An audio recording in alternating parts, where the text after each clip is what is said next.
Good morning, everybody. Today, I'm just going to start one of the very important topic of this chapter that is called the latent heat, है ना? तो before making you understand that what is the latent heat, you have to just understand one of the experiment, ठीक है? तो देखो मैंने experiment के लिए यहाँ पे एक सेटअप करके रखा है। ये पार्ट आप देख पा रहे हो, this is the iron stand. ये बिल्कुल एक आयरन स्टैंड है और यहाँ पे बिल्कुल एक आयरन का नेट बना हुआ है। And upon that one beaker is there, beaker the made up of glass, and inside the beaker we have taken some the ice cubes, and in that we have taken some one thermometer in that, okay, and below that we have taken one burner so that we can heat it, ठीक है। तो अभी आप देखोगे starting में जो thermometer का temperature है it will show the 0 degree. आप देखोगे टेम्परेचर दिखाएगा थर्मामीटर में 0 degree, because we know that the freezing point of the ice is 0 degree Celsius. तो आप चेक करोगे तो इस थर्मामीटर में बिल्कुल भी आपको टेम्परेचर दिखाएगा 0 degree Celsius, okay. Now what we are going to do, we are going to just light the burner, ठीक है। इसके हम लोग क्या करते हैं, इस बर्नर को जलाते हैं। जैसे हम लोग एक बर्नर को जलाएंगे, इस बर्नर को जलाएंगे, आप देखोगे क्या कि इस बर्नर को जलाने के बाद धीरे धीरे करके ये आइस जो है ये बिल्कुल मेल्ट करना स्टार्ट होगा। लेकिन जैसे आप यहाँ पे इस बर्नर को जला रहे हो, it means what, you are just providing a kind of energy to it, है ना। आप अगर बर्नर को यहाँ पे जला रहे हो तो आप देखोगे कि आप इस बीकर को जिसमें कि आइस है, you are just providing the energy. आप क्या प्रोवाइड करो, एनर्जी, है ना, एनर्जी। तो यहाँ से अगर आप इसको हीट कर रहे हो तो सडनली इसका टेम्परेचर तो राइज़ करना चाहिए था थर्मोमीटर में, है ना, क्योंकि थर्मोमीटर का टेम्परेचर जो है वो बिल्कुल भी 0 डिग्री सेल्सियस है। और जैसे आप बर्नर को जलाओगे तो उस हीट को एब्जॉर्ब करके इसका जो टेम्परेचर है वो धीरे धीरे करके इंक्रीज़ करना चाहिए, इंक्रीज़ करना चाहिए। लेकिन exactly it does not happen, लेकिन ऐसा बिल्कुल भी नहीं होता है ना। अगर यहाँ पे एक बीकर है, उसमें अगर आइस है और उसका टेम्परेचर अभी अगर 0 डिग्री सेल्सियस दिखा रहा है, और फिर मैं अगर इसको हीट करना स्टार्ट करता हूँ, नीचे से गर्म करना स्टार्ट करता हूँ, तो उसका टेम्परेचर तो बढ़ना चाहिए, लेकिन एग्जैक्टली ऐसा नहीं होता है, ठीक है ना। देखो मैंने क्या लिखा है यहाँ पे, the ice in the beaker is in the solid form, मतलब जो बीकर में जो आइस था वो बिल्कुल भी सॉलिड फॉर्म में है। Shows the temperature 0 degree Celsius in a thermometer, और वो थर्मोमीटर में टेम्परेचर बिल्कुल भी 0 डिग्री सेल्सियस दिखा रहा है।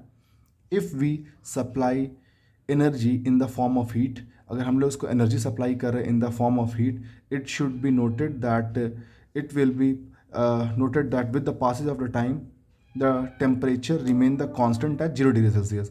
अगर इसको हम लोग हीट कर रहे हैं तो इसका टेम्परेचर तो बढ़ना चाहिए था, लेकिन with the passage of time हम लोग क्या देखते हैं कि इसका जो टेम्परेचर है वो बिल्कुल भी कांस्टेंट है 0 डिग्री सेल्सियस पे, ठीक है। नाउ द क्वेश्चन अराइजेस, अब यहाँ क्वेश्चन आता है कि यहाँ पे जो इतनी देर से हम लोग हीट कर रहे हैं, तो हीट करने के बाद इसका टेम्परेचर जो है वो कंटिन्यूसली 0 डिग्री पे है, तो वो सारा हीट जा कहाँ रहा है। आखिर हम इतने देर से इसको हीट सप्लाई कर रहे हैं, लगातार उसको गर्म कर रहे हैं, लेकिन टेम्परेचर जो है वो थर्मामीटर में बिल्कुल भी इंक्रीज़ नहीं कर रहा है, बिल्कुल भी इंक्रीज़ नहीं कर रहा है, और इसका टेम्परेचर जो है वो बिल्कुल भी 0 डिग्री पे कांस्टेंट है, मतलब वहाँ पे 0 डिग्री अपने आप को मेंटेन करके रखा हुआ है। तो क्वेश्चन अराइज होता है कि जो भी हम लोग हीट सप्लाई किए वो गया कहाँ, गया कहाँ। यहीं से कंसेप्ट स्टार्ट हो जाता है बिल्कुल लैटेंट हीट का। लैटेंट हीट, लैटेंट का मतलब होता है हिडन, लैटेंट का मतलब होता है हिडन। तो इसका मतलब यहाँ तक जब अभी तक जितना भी आपने हीट सप्लाई किया, जितना भी हीट सप्लाई किया, वो सारा हीट तो आप कह सकते हो कि यहाँ पे आइस ने उसको एब्जॉर्ब कर लिया, क्योंकि यहाँ टेम्परेचर तो बिल्कुल 0 डिग्री का 0 डिग्री शो कर रहा है। तो इसका मतलब जितना भी आपने हीट सप्लाई किया वो तो आइस ने एब्जॉर्ब कर लिया, और एब्जॉर्ब करने के बाद थर्मामीटर तो उसको डिटेक्ट नहीं कर पा रहा है, इसका मतलब वो लैटेंट है। लैटेंट का मतलब होता है छुपा हुआ, hidden heat, okay, hidden heat. तो इसका कंसेप्ट को आगे देखते हैं। Now ice solid have a strong force of attraction between the constituent particles. The heat energy supplied is used up overcoming the interparticular force of attraction. As a result the solid changes to liquid, ठीक है। अब अगर आप देखो इस diagram में, इस diagram में देखो कि अगर इस बीकर में जो मेरे पास आइस था, इसको अगर हम लोग लगातार गर्म कर रहे थे, है ना, हीट सप्लाई कर रहे थे, उसके बाद भी इसका टेम्परेचर बिल्कुल इंक्रीज़ नहीं कर रहा था। तो अगर इसका टेम्परेचर अगर बिल्कुल भी इंक्रीज़ नहीं कर रहा है, तो जितना भी हम लोग हीट एनर्जी सप्लाई किए वो गया कहाँ, इसको समझने की कोशिश करते हैं। और मैंने आपको जस्ट बताया कि यहीं से कंसेप्ट बिल्कुल भी स्टार्ट हो गया है आपका लैटेंट हीट का, ओके। तो देखो, जो भी यहाँ पे आइस है वो बिल्कुल भी अभी सॉलिड में है, सॉलिड फॉर्म में है, ठीक है। और सॉलिड के केस में आपके जो पार्टिकल्स होंगे उनके बीच में जो फोर्स ऑफ अट्रैक्शन है वो बहुत ही हाई होता है, बहुत ही हाई होता है। ये मैंने आपको पहले बता दिया था कि सॉलिड के केस में जो पार्टिकल्स होते हैं उनके बीच में फोर्स ऑफ अट्रैक्शन बहुत ही हाई होता है। The energy that is supply, और जो भी हम लोग एनर्जी इतने देर से सप्लाई कर रहे हैं सॉलिड का, और हम लोग देख रहे हैं कि उसका टेम्परेचर एकदम कांस्टेंट का कांस्टेंट है, तो इसका मतलब वो हीट कहाँ जा रहा है? तो that heat energy supplied is use to overcoming the inter particle force of attraction. तो वहाँ पे जितना भी हम लोग एनर्जी सप्लाई कर रहे हैं ना, तो वो जो पार्टिकल्स जो हैं जो कि बहुत ही क्लोज हैं, जो कि सॉलिड फॉर्म में है, आइस के फॉर्म में, तो वो क्या हो रहे हैं, उस एनर्जी को गेन करके और अपना इंटरमॉलिकुलर जो फोर्स है उसको वो ब्रेक कर रहे हैं, और ब्रेक करके वो क्या हो रहे हैं कि वो सॉलिड से बिल्कुल भी लिक्विड के केस में कन्वर्ट हो रहे हैं। तो यहाँ पे लैटेंट हीट का मतलब होता है, मैंने आपको बताया लैटेंट हीट का मतलब तो हिडन हीट। तो लैटेंट हीट को मैं अच्छे से आपको बताता हूँ, समझाऊंगा, इसका डेफिनेशन भी बताऊंगा। लेकिन पहले आप ये देखो कि लैटेंट हीट का दो टाइप होता है। सबसे पहले होता है लैटेंट हीट ऑफ फ्यूज़न। तो पहले हम लोग फ्यूज़न को समझ लेते हैं अच्छे से, फ्यूज़न को।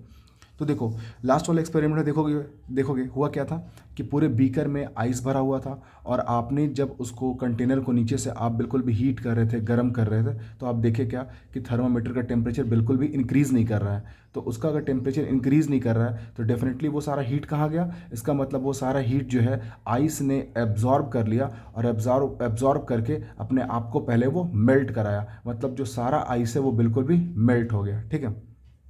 तो लैटेंट हीट ऑफ फ्यूज़न का मतलब क्या होता है? मेल्टिंग। मैंने लास्ट वीडियो में आपको बताया था।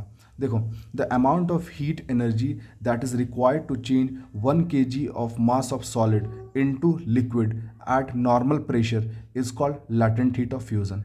तो लैटेंट हीट ऑफ फ्यूज़न का मतलब क्या होता है कि अगर आप कोई भी चीज़, कोई भी सॉलिड अगर आप 1 kg लेते हो और उसको अगर आप हीट करना स्टार्ट करते हो, और हीट करने के बाद जितना आपको हीट उसको प्रोवाइड करना पड़ेगा ताकि वो 1 kg का जो सॉलिड है वो पूरा पूरा लिक्विड में कन्वर्ट हो जाए, तो that amount of heat that you are going to supply, that is only called the latent heat of fusion. क्योंकि उस समय जो आप हीट उसको सप्लाई कर रहे हो उस हीट को सप्लाई करने से उस सब्सटेंस का टेम्परेचर बिल्कुल इंक्रीज़ नहीं करेगा, बल्कि उस टेम्परेचर को लेकर के वो सब्सटेंस अपना स्टेट चेंज कर लेगा।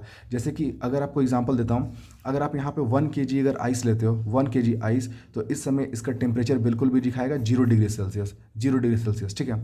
अब अगर इसको अगर आप हीट करते हो, इसको अगर आप लोग हीट करना स्टार्ट करते हो 1 kg को, तो 1 kg आइस को जब हीट करना स्टार्ट करोगे तो इसका जो टेम्परेचर है ये बिल्कुल भी 0 डिग्री कांस्टेंट मेंटेन रहेगा, ठीक है। कब तक मेंटेन रहेगा? जब तक कि ये पूरा आइस जो है ये मेल्ट करके बिल्कुल भी 1 kg लिक्विड में ना कन्वर्ट हो जाए। सॉलिड लिख दिया गलती से, लिक्विड होगा यहाँ पे,